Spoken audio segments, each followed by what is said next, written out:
What you want to pay attention to is the shelf life. You can also buy these at any camping section of any discount or not discount, very expensive, or whatever store that you go to. So, truth be told, you can buy all kinds of varieties. You can get amazing desserts. They come in different forms, meaning you can get a whole meal like lasagna or something like a meal from an MRE. You can get that meal pre-made in this Mylar pouch that's vacuum packed. Or you can get like just a big giant thing of peas or broccoli or carrots or potatoes or what have you. If you're buying some stuff, pay attention to what's in it. If you think you're getting beef because you bought taco, you may be getting TDP. TDP is textured vegetable protein, akin to your tofu, which I don't eat that. I don't eat that ever. I'm assuming just like a freak in the water, I'll get to the point where all bets are off, right? When as your situation changes, so does your perspective. And it's always the one that's the loudest about what they're not going to do that's the first to do it. So maybe I would eat that TVP with like nobody's business. But I'm going to tell you that I would prefer to pay more for the actual freeze-dried beef than the TVP. I'll buy extras of TVP, and then when we get down to where we're looking at peas and stuff, then I'll be like, okay, give me the tofu. But it just depends. So there's lots of different options. For your go bag, I personally like to have the actual meals. And for our shelter-in-place kids at home, I like to have the big giant can of broccoli and stuff. Now, a lot of them will come in what we'll call number 10 cans if you're buying straight broccoli, straight peas, straight carrots, potatoes, cheese mix, whatever. The number 10 cans, once you open them, have a shelf life of a year. So even then, yes, you've opened it, so you've undone the 25-year shelf life, but it still has a year from the day that you open it. Now, if you go online and you buy some of these, and you do get the number 10 cans, I want you to check each box when it comes in, okay? When you get it shipped to you. By the way, any of your discount stores, this would be your Sam's, your BJ's, your Costco, the wholesale places, sell these, if not in the store, online at their websites, and many of them you don't actually have to be a member of to purchase on the website. For like a $5 fee, you can still make a purchase at those stores. You don't really have to be a member. That option does exist, but some of them in particular are significantly cheaper. Sometimes you go in the bulk stores and you think, I know that is no cheaper than what I buy at Walmart. And that's true. But this stuff really is cheaper from those sources. So look at the manufacturer's website for sure. Sometimes they have sales and free shipping and stuff like that. But check those discount sales, discount warehouses and stuff. Let's see, what else? So check the cans, because most often when they come in, several of them, if you read all the reviews, the same one that you see over and over again is that when the can came in, it was dented. And if it's dented, that can undo the shelf life, because keep in mind the existence of that shelf life has to do with the removal of moisture and oxygen from that product. That's what creates that long shelf life. So if the can is dented and it's leaking in any way, then you've undone your shelf life. So we got some in, I think 3 or 4 cans were dented, and we just contacted them and said, I need to return these 3 specific ones. They sent new ones, we sent those back, it was all over. They have, can get as much as a 20 to a 25-year shelf life with these freeze-dried items, but pay attention, because you can also get as little as like 8 years, which puts you back down around the MRE and the calorie bar region, right? So these are going to be more expensive. If you're going to pay more, get that longer shelf life. And again, it has to do with how they're packaged, how much moisture and oxygen is in the package. So, I mean, you can get ridiculous stuff. So you could go really bare basic where you're on all TVP, tofu till you die. Or you can get, I got one with me, and I bought it as a present for my husband because he is a sweet fanatic. And so at the end of times, he has 1 serving of blueberry cheesecake. Because I love him. So if he makes me angry, I'm going to eat it. I also like blueberry cheesecake. High sodium content in a lot of this. Pay attention to the sodium content, because as that goes up, so is your thirst, right? And if you've only got that gallon of water per day, and I don't know if I mentioned this by the way, but that 1 gallon of water per person per day, that's consumption. That's not bathing, flushing, brushing your teeth, all that stuff. We have more water we need for that, because hygiene, like I mentioned, is very important for me in a house of all males. Sorry guys. But I need everybody to continue to flush. I need everybody to continue to wash. Please continue to brush your teeth. All of that stuff. So that's extra water. That's not going to be in your normal 1 gallon per person per day. So whatever you decide to go with, however much you can afford, whatever you decide to get, make sure that you pay attention to the shelf life. Particularly cans, because I'm terrified of bottles. Alright, so we're getting near the end. These should get me over, but what all should we put in the kit? So I have a whole bunch of stuff listed. I'm not going to talk about all of it. I do definitely want to talk about a few of them. The medicine I'm going to talk about first. Bobby mentioned earlier about the medication and what happens if you stop taking it, what happens if it expires. So there's some medications that you're going stuff from your Walgreens, Rite Aid, CVS, Eckerd's, whatever you have. And it's going to be labeled, don't stop taking this without the advice of a physician, right? So you're not just going to not refill this. That's the one that if you realize you don't have any refills, you call them and you go, no, no, I need one right away. So I talked to my physician. We have a couple prescriptions in our family that we would not choose, and they're labeled, no, stop taking this. Bad things will happen. So when I talked to him and told him, see, this is when you have a come to Jesus meeting that we call in the South, but you just get real honest, set your pride aside. You don't typically barbecue with your physician, so don't worry about what he's going to think of you, because if he saw doomsday preppers, he's going to think you're crazy, and that's okay. But the truth is, you want extra medication. If you've got some medications you can't not take, right? You need an extra set of that. I'm going to say you want at least 30 days. So I went and talked to my physician. I just got it out of the way. I admitted I was a prepper. And if he thought I was crazy, that was just fine with me, because Blue Cross was going to pay that 5% for that visit, and I was going to cover the rest. And we kept moving. But I asked him about both of those prescriptions, and I said, so what about such and such that so-and-so takes? And he said, well, truth be told, they label that medication at the pharmacy, don't stop taking without physician's advice, because of what it is. They don't take into consideration how much you take. It turns out that our prescription for that medication is at such a low milligram dosage that you can stop taking it cold turkey and there's no problem. The pharmacy labels it blanket statement. This is the CYA moment, right? Because they don't want to get sued. So they're labeling it that way on purpose, because when normally you take it at high enough dosages, this specific medication you need to be weaned off of it if you're going to stop taking it. So if it qualifies as one of those medications, no matter how much you're taking, they're going to label it that way. So talk to your doctor and find out, does it really need to be weaned off of, or can I just stop taking it? Maybe you're like us, and for some of your prescriptions, it doesn't matter because you take so much.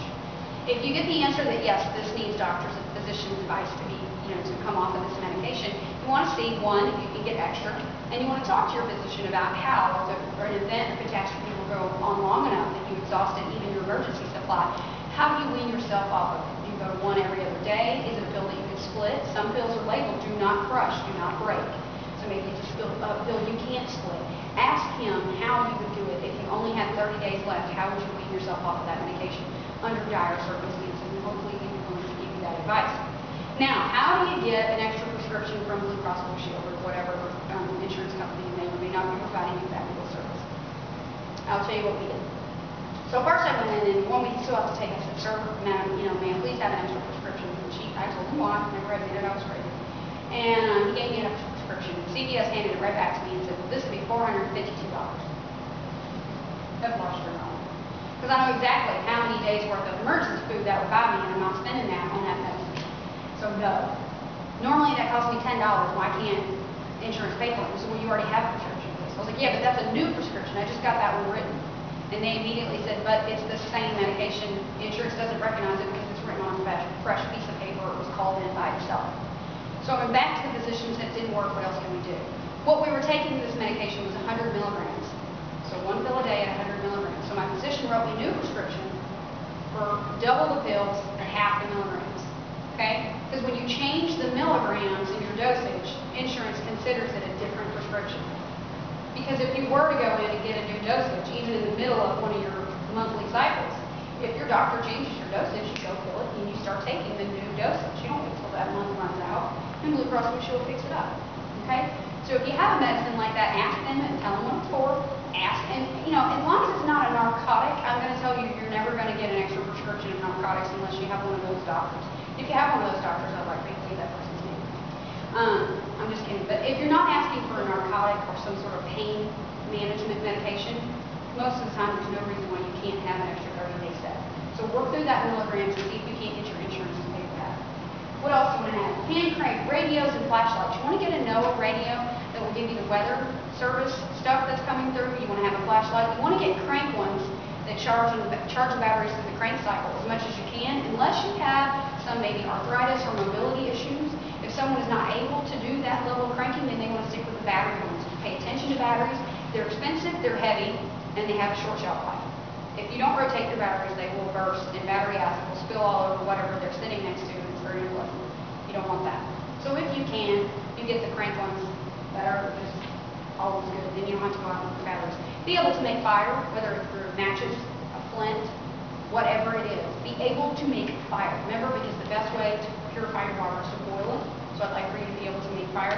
Also, the freeze-dried food is reconstituted through boiling water. I'll tell you, you can use cold water or room water, but it just takes longer, and it's not quite as nice because it's not hot, and mine would be hot, so make fire.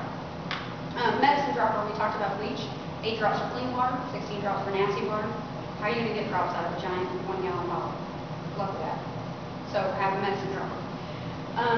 Think about having a compass. Yes, sir? 8 drops per gallon? I'm sorry, if it's cloudy, so this is really bad. 8 drops per gallon. How much? How much water? 16 drops of water per gallon, Gallon. and let it sit for half an hour. If it's pretty nasty water. If it's what you call clean water and you don't suspect there's anything wrong with it, 8 drops per gallon. Let it sit for half an hour. And no color-safe bleach or scented bleach. So think about having a knife. Think about having a fire extinguisher. I had a coworker whose home was struck by lightning and it caught on fire. And he was one of our project managers on contract government. Paid him very well. He had a very large home. He had 2 fire extinguishers and thought he was set. The problem was for his very large home and that very large fire, his fire extinguishers were suitable for a camper and therefore ineffective. So he had them and he knew how to use them, but they were not of a size great enough to fight that fire. So his home did burn. Nationwide was on his side. They showed up. They gave him a hotel for the night. He spent 6 months in that hotel. It was a very horrible ordeal for his family, and most of us know people who've been through some of these types of situations. And he had a kit, and afterwards he said, "Oh, Cassie, we had our kit, and I was so excited, and I felt so proud." And we got to the hotel, opened up the kit because their home's burned. So this constitutes pretty much everything they own. That's what they had in this kit. So they opened it up, and Mama, it's mom and dad and 1 child. The child was 19 years old. I should mention, because it's pertinent, that the dad is built like an absolute linebacker. Huge. Walk on to whatever's your favorite team. So they get in the hotel, open up the bag, Mom shuttles off to put on her pajamas and collapse after what is really an excruciating evening. And they get out the clothes for the son. Well, it turns out they had built the kit when the kid was 12 years old, and he takes after his father. So that was no good. I'll tell you that I built this kit originally when my youngest son was 18 months old, and he's 4 now. So I could put him in that 18-month-old onesie, but 1, when we're in the FEMA shelter, he's going to get made fun of, and that would be my fault. And 2, ow, that's going to hurt. Okay, so make sure that you're rotating things like clothes. Have clothes in your kit, but pay attention. If you have 5 people in your family, then that's a lot of clothes, and you're not going to have summer and winter. So, ladies, when you're rotating your closets out, because, none of us have the, well, I don't have the closet that I dream of or need. So I have to rotate my clothes in my closet or rotate them on my kit at the same time. So in wintertime, you need winter clothes, and in summertime, you need summer clothes. And if there are a lot of people in your family, you probably can't put both. So just think about that. Have some solar blankets. These are giant pieces of foil, but they absorb energy from the sun and heat, and also take energy from yourself and reflect it back. And so they're not very expensive, they're not very large, and they work very well. Let's see what else. Compass, tom-tom. Ladies, a lot of us are directionally challenged. I pick on ladies only because that's the category that I fall in, and I am directionally challenged. I specifically asked Bobby for an address to this location because I want to put it in my GPS. But if I didn't have a car and I can't plug tom-tom in to tell me which way to go, Cassie make a left, Cassie make a right, recalculate route, then what do? Be able to read a map. Most of us, particularly younger people, same way my kids don't know what the heck a VHS tape is, they wouldn't know what a map was because we don't use them anymore. So have maps, have up-to-date maps, be able to read a map, have a compass, be able to use it. If you go down to REI and give them $35, they'll take you out for 8 hours on Saturday and teach you how to use a compass and a map. That's a great class to take. For $35, you can't beat that. They'll also teach you. REI? They teach a lot of classes. They have a lot of classes, so if you register if you give them your email, they'll online, they'll start sending you the stuff, and they'll send you the course.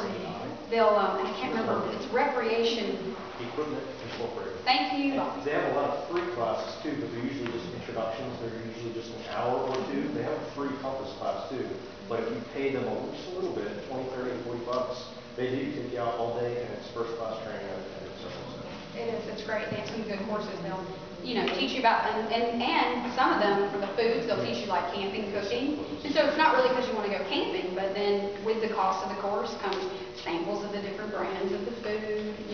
I've given this presentation inside people's homes where they've had parties for their families and friends and neighbors. They had everybody come over, and what they served at the party was different brands and different types of preparedness food, so that people could sample it and try it and decide which company or which type they wanted to go with.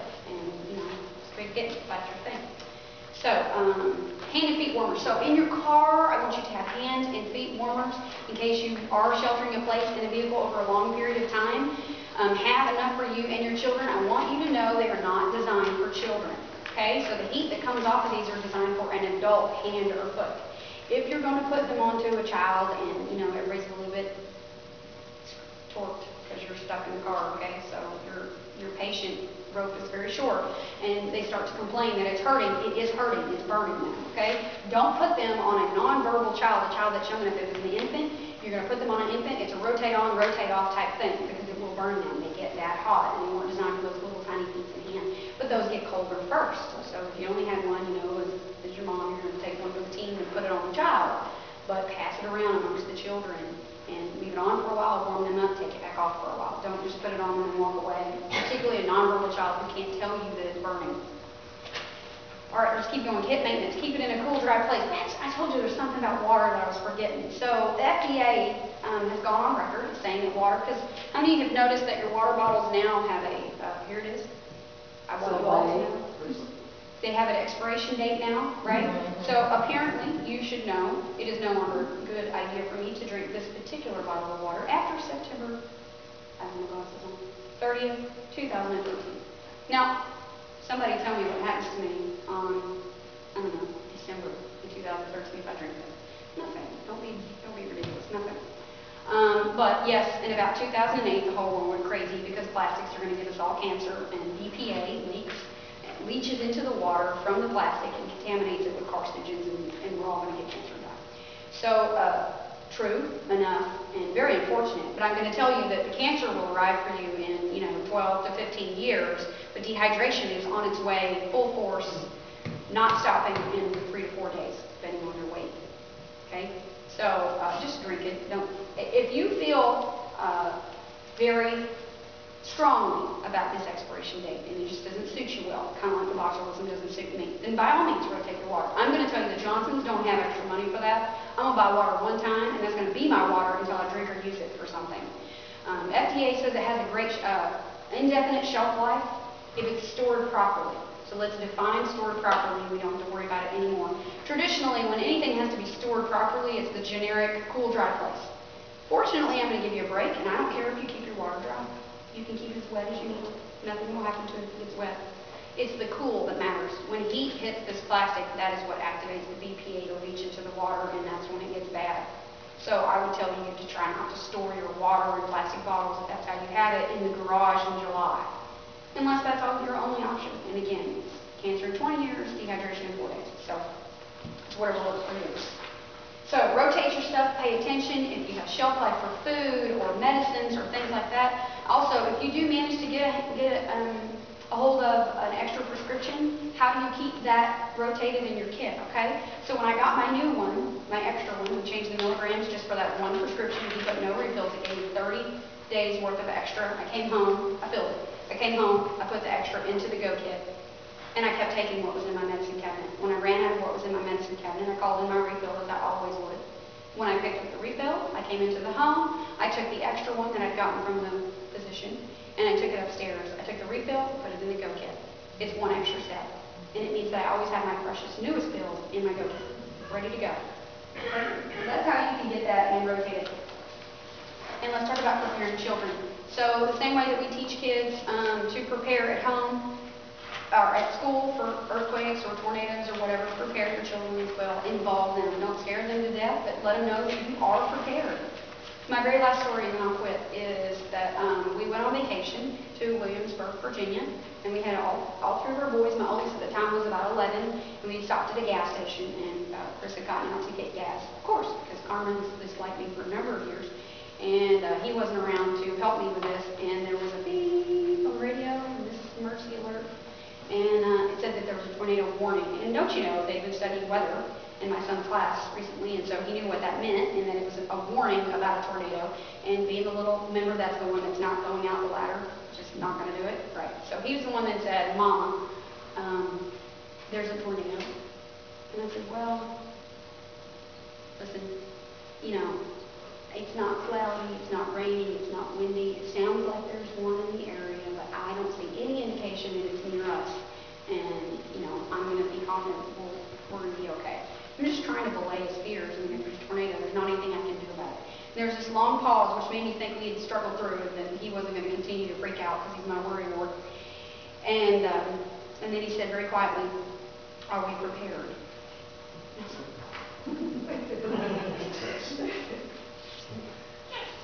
So, and then of course, I said, "Did y'all hear your brother?"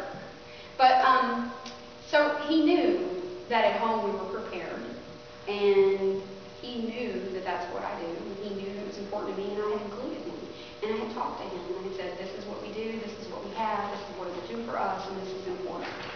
And it made him feel better, because what he was nervous about in that car at the gas station in Williamsburg was, "But do we have all of our stuff?" And if we had it, he would have felt better. And I think most people would feel better too, even if they're not 11 years old. So there's a couple more slides that just one more about the resources. There's all kinds of stuff on there. If you go to ready.gov, which is the FEMA website, you find a 200-page document. It'll tell you everything I said and more. And if you do have anybody with disabilities, the research that I did for that presentation, I will tell you that in my opinion, the very best website is the American Red Cross. There are a couple of nonprofit organizations that have websites as well, and they were good. But I think the most practical and useful one was the Red Cross website.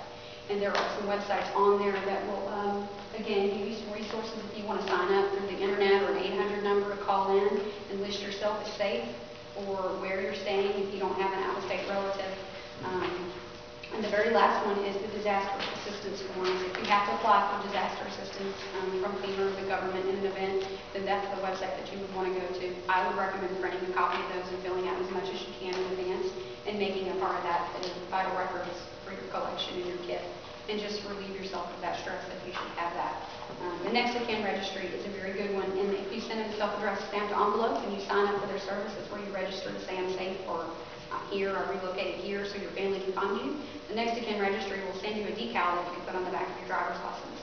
So again, if you were to be picked up by emergency services or so on and so forth, then when they turn that over, the same way they'll look to see if someone's an organ donor, and then they can find that decal and know that you participate with that organization.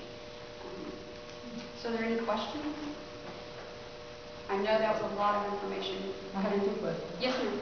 First question, is there an emergency kit, like your bag, or is just an old? I mean, I know that you can just put it anywhere you want, in a backpack, in a suitcase, but is there a bag really that they would sell that can have you have, like... Definitely. They do make prepared kits. So you can go on the internet, and if you were to Google emergency preparedness kit, or a go bag, or bug out bag, and all different names for this, you'll find more than you can possibly fathom. I'm not usually a proponent personally of the pre-built ones, because I have found in my experience that a lot of the items they put in there are not of the quality given what they cost. So they're very expensive. And the items that come in them, like the compass, I don't find to be a very reliable and quality compass. And as far as just what you store it in, this bag we actually got at one of the wholesale, off the rack. And it's just a suitcase with wheels. So you could use, it's what works for you. So because ours is so heavy, you need one with wheels, right? Oh no, I meant an empty bag. I didn't mean... Oh yeah, the empty bag. A full bag with their stuff. Right. Because of course it's all unique to yourself. Exactly. And you have to put your own things in. I just meant like a bag that they made for this type of thing that has separate pockets, or sort of compartments for certain things. That's all. Definitely. Look for your camping supplies. So like the kinds of backpacks that you'd be able to take on camping, you'll have various pockets. There's some waterproof pockets, and that would be helpful. Things like that. Yeah, different compartments and things such as that. Those are great things to get on sale on like Black Friday and things like that go on sale pretty regular. And most of the stuff that you find helpful, you'll find in the camping area, both online and in the stores. And most of the stores now are starting to beef up their selections, this type of stuff. Even just going in Walmart or Target these days, they have a lot more choices than they used to. So just watch for the sales. You can always. We got all of our freeze-dried food for 15% off and free shipping, which ended up saving us like $150. You can't beat that. So a lot of shopping around. Whatever you do find, I highly recommend shopping around. Most of the time you'll find it on sale somewhere. But the camping bags are the best. And my other question was, is there any sort of psychological effect on children and perhaps adults, or people with disabilities, on having them be so involved in preparedness? I mean, Like, you know, Definitely. all the time the kids are jittery that, well, something's gonna happen, because you always gotta be fresh and ready, you gotta get better, blah, blah, blah. You know, Definitely. Is there any sort of, You want to be, it's a fine line, and you have to know your children. For example, my worry-wart child, I wouldn't choose to tell him as much or maybe reinforce it as often because I know issues of concerns like that. I could tell him one time, and he will stress over it just enough just having said it. You know, but that's the child that I can verbally correct from behavior, and we're good. Versus my 4-year-old, who is a little bit different with his personality. That's the one that freezes when the alarm goes off. And I have to reiterate things to him much, much more. So you want to take into account their age, what they can understand. You don't want to create a sense of panic or fear. And, you know, when you see the doomsday prepper shows and that kind of stuff, you know, I don't ever want to live in fear. I want to live in confidence. So it's the difference of I don't live afraid of what might happen. I live and feel confident that if something were to happen, I'm just simply as prepared as I could be. I don't think I'll ever be as prepared as I want to be until I have a lot, oh my God, $600 million to spend. But I know that everything I do puts me in a better position than I was before. So with children, persons with disabilities, particularly if it's a cognitive disability, only you know those people. And as their ages and cognitive abilities change, then you want to change how you address that. Don't panic them. Don't give children responsibilities that they can't handle, particularly in a situation. So if it's a fire, for instance, my oldest son had said one time that when we first moved in the home and he was 18 months old, little one, he said, if I don't see you, I'll go get Turner. So it was a really hard wake-up call for me, but I had to sit that boy down out of the presence of the other one who was younger, the middle one at the time, because it wasn't a good time for him to hear this, and say to him, it's not your job to save your brothers. I don't want to lose all of my children because my oldest decided to save the family, and that's not his job and it's not his capability. So I had to be very clear with him and say, your role is to save you. And that's all Mom wants, is for you to save you. But it's very special to me that you think like that and that you feel that way about your brother. But don't look for Mom. Don't look for Daddy. You take care of you. And I can't have you get hurt because you're doing my job. And it's my job and Daddy's job to take care of the little one. And so we try to reinvent that with them as they get older and what they can handle. But you definitely don't want to give them so much that we create paranoia. And I don't want to see paranoia in the community either. But I know that the more prepared I am and the less prepared my neighbors are, eventually that makes me a target. So we have a very large event, and they know that I'm prepared, and they aren't. Eventually, when they reach that drink from the creek state of hysteria, they're going to want me to provide for them. And I don't have that. I have what I need, and I have what I need for my babies. And that's all I'm ever going to have until I win the lottery. but I think that if you keep, you know, let me use the word preaching with Sure. quotes, if you keep preaching this, it'll become normal and sort of every day. And then people certainly, you know, this is just one part of living again. Exactly. Because I sat here through this whole thing, and all of a sudden I'm like, man, this is a panic thing. But I mean, I realize I'm, you know, good enough to know that this is just teaching you how to do it. And if you do it every day, then it'll become something that's just normal to you. And that's why I started to question some people who would think of it as maybe you panicking me out because all the time you just want me to do this, to do that. Especially with my, well, I don't have little ones or anything, with my mom, who doesn't live with me but live by herself. If I tell her this, then she'll be like, oh my God, do I have that? I gotta get blood pressure medicine and blah, blah, blah. I just don't want to panic her. I guess maybe you just go over there and how do you tell her? How do you do it? That kind of thing. And I would start slowly for individuals like that. And I've had that question before for someone who cared for their mother but didn't live with her. And, you know, she was 10, 12 miles away. And, you know, you start slow with the people, which is to say, well, and, you know, we just had Sandy, or the duration, where some people lost electricity for like 11 days. And so you say, you know, think about how we went that, you know, some people didn't have that electricity for 11 days. And I was thinking that, you know, maybe you need the more batteries for your flashlights. In New York.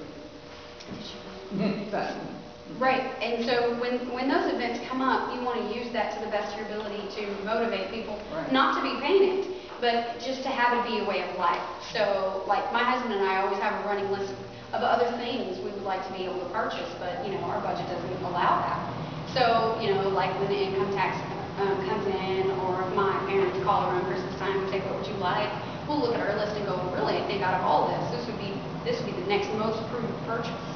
And it falls within the range of monies that I know my mom or dad might spend on us. So I'll say, well, I'd really like to have one of these items for this. So we never reach a state of what we call complete, but we think of it in terms of it's just a best practice. And that's a term that they use in business continuity planning. Where I come from professionally, it's just a best practice. It's a best practice to have extra food. It's a best practice to have water. And it's a best practice to not live in fear, but to live in confidence. And I think that's the difference. We do know that scaring people to death or scaring people into action doesn't work. Statistics show, if you take any basic criminology class, criminal justice courses, tell you that the scared straight programs where they march the children through the prisons doesn't deter them from going to prison. Not effective. Wears off. Complacency sets in. So what you want is it to just be a way of life and something you think of. So if you're at the store and you notice something's on sale and it's pertinent to your plans, you pick it up. And very slowly try to create awareness in those that you care about most, your family, your friends, your loved ones. If you have someone that you can't seem to get on board with this, there are a couple books that I recommend to people if they're readers. You could always do books on tape. But if they're readers, there are a couple books. One is 1 Second After, and that is an excellent, it is a novel, it is fiction, but it is very factually based, I would say. It is very realistic. It is not science fiction and unrealistic where you read it and you think this is ridiculous. You actually read it and you think, my God, I never thought of that. And it is very motivating. And it's an easy read. It's a good book. So if you're a reader, 1 Second After is great. There's another book, it's called Patriots. That's an excellent, excellent book. Patriots, you said? Patriots, yes ma'am. And James Wesley Rawls is the author of Patriots. And he also has an excellent blog online, and it has done so well for him that that's now his profession. So he writes in that blog sometimes more than once a day. I can't remember the name of the blog, but if you Google James Wesley Rawls, you'll find it. So that's a good way to motivate people. And it's also good to talk to people about how mainstream it's become. You can find lots of stuff on the internet. I have a blog. There are hundreds of preparedness blogs now. There's a mainstream show on National Geographic. Granted, they do it for ratings, and it's some of the more out there preppers thing.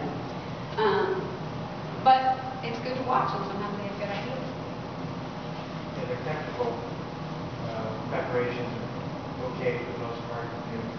The things you're preparing for are well managed. Exactly, and you want to think of this as an all hazards. And if you do what I do for a living, that's how we plan, it's all hazards. When I do emergency plans for agencies, you plan for all hazards. And what all that really means is most of the planning that you do is applicable to all hazards. So you want to respond differently with your body, where you're going to go to the home, what's the safest place to be in a home during an earthquake versus a tornado versus a flood.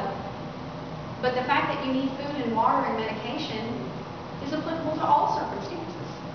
No matter what happens to us, we need food and water, and maybe you need some medication. Because that's just where we are in society. But the truth is, most of this is applicable. I don't like sitting at work when they say Hurricane Sandy is coming and I'm a preparedness worker and I need to stay and keep working, and having to call my husband and go, do we need to stop and pick up some chicken? Do we need to stop and pick up? What do we need to pick up? We need some stuff. I don't like going to Walmart and almost getting into a fist fight with the guy who wants to take every case of water and won't leave any for the rest of us. And because it's not a coupon, there's no limit. He can buy as many as he wants. And he's before me, so I'm watching him take all the water, and there it goes. What's left for me and my kids? As much as I need because I prepare. I don't want to have to run down there, and I do that just for amusement's sake. When Sandy's on her way, I'll go to Walmart and watch. You're not getting water, you're not getting chicken breast, you're not getting toilet paper, and you're not getting any D batteries. D batteries power all the flashlights in the world unless you go to Franklin. So you're not getting them. Batteries will get you. The last time, what was the hurricane we had before Sandy? I don't remember what it was. Irene, Michael's crafts were out of batteries. Now I'm going to tell you, if all the batteries have been bought up in the world to the extent that all the mamas went, wait a minute, I think they sell batteries at Michael's, and ran and took all the batteries from Michael's crafts, all batteries are gone. By the time people are thinking to go to Michael's to get batteries, we don't have any batteries. So I like that I don't have to scurry around and panic in those moments. I'll tell you that I often will go down and still continue to buy a pack of chicken breast and extra toilet paper because the stuff that I've hoarded makes me feel good and I'm going to keep it until absolute catastrophe. My, $600 worth of freezer-dried food, I really only want to eat when I have to. So I'd rather get the pack of chicken breast, but I know I don't have to. I know that's not going to make or break whether or not my kids can sleep at night because they're hungry 3 days in a row. So what is the Air Force, some of the military, they have the magic freeze and the magic fours. They can go 3 minutes without air, 3 days without water, 3 days without food, and then one of the other fours, they call it 4-4. So you sort of think around that. And what got me motivated on this stuff was just some practical failures that we had. There were weather-related, man-made power outages that we had, extended power outages due to the grid. We had partial failure last year. And when we had all the outages, my wife here, we had an elevator in the house, and we had to repair. So I have 3 generators, 3 different size ones, multi-fuel. So as long as our house doesn't take a direct hit from whatever, my house is squared away, then I go out and try to help other people. That's my philosophy. But all of them have been pretty non-lethal dry runs. We had 2 snowmageddons in Russett. This is all in the last 2 years. I mean, we get hit like one after another. 2 major snowstorms, power outages, hurricanes, earthquake. I'm like, guys, it's not a wake up call. Start thinking about it. Start preparing whatever you're most comfortable with, whatever you can afford. Just thinking about it. And so when these things happen, that's when the list started popping up in my head. Wow, geez, I need batteries. Oh man, I need more inverters. So I kind of did my own thing because I'm an engineer, I'm a geek, and long data list of things I want to do and what can I afford, what can I find. And when times are good and you're comfortable, that's the time to be thinking about it and grabbing it. You don't want to get caught up in the bum's rush when they announce. So a hurricane coming, then boom, everything's gone. Or even just like whenever there's a snowstorm, the grocery store's empty, everybody panics because of the talk of snow. In California, they panic over rain in San Diego. So anyway, it just depends on your situation. And our grocery stores are not like what we grew up with. They're, just-in-time inventory in the grocery stores.